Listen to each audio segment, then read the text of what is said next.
Welcome to the Arizona Department of Gaming's video, Gambling in Arizona.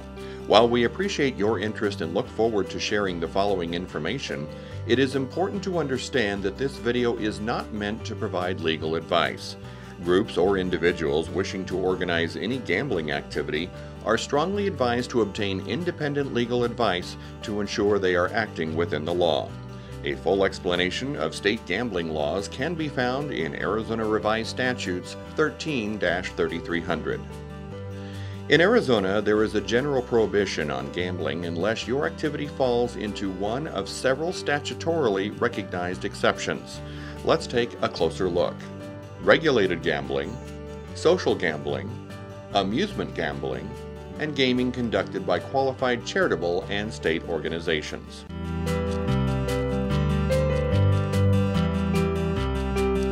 Some examples of regulated gambling include the Arizona Lottery and casinos located on tribal lands. These activities have been approved by Arizona voters and include regulatory oversight by the state. So what is social gambling? As defined by state law, social gambling involves only players playing against each other with no third party benefiting.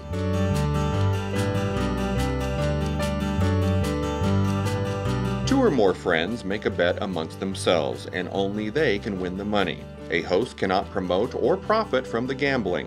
If someone is charging a fee to play, collecting a cover charge, requiring a minimum purchase, or taking a percentage of the pot, these are all red flags. If a venue promotes the gambling activity to generate indirect benefits, such as increased sales, then the gambling could also be considered illegal. In general, a home poker game between friends would be social gambling, while a commercial card room where the operator is benefiting from gambling is problematic.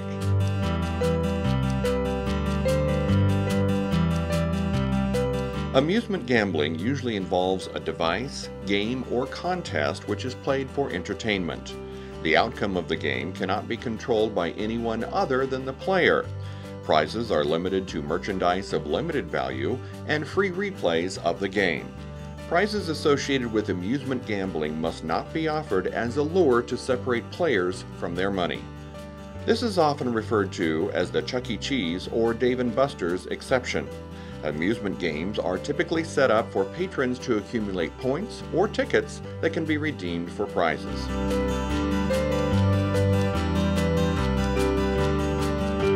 Charitable gambling is for the benefit of nonprofit organizations.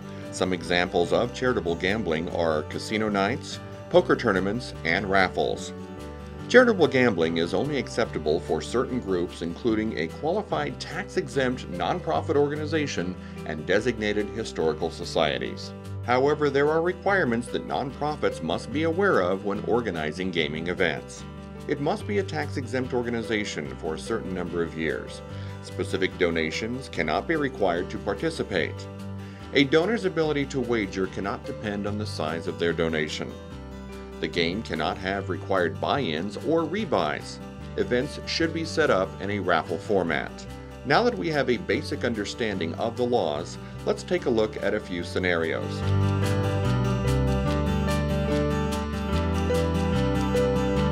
Two friends bet on which team will win tonight's basketball game.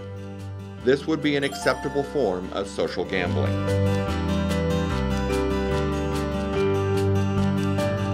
Somebody at the office asks you to participate in a football pool where all the money is distributed to the winners.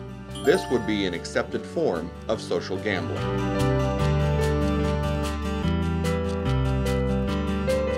You are invited to a poker game and told that you only need to tip the dealer a few dollars for every pot that you win.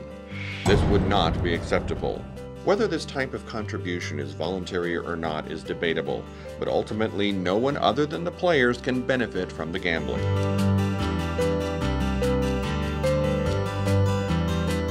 A local charity is hosting a casino night to raise money.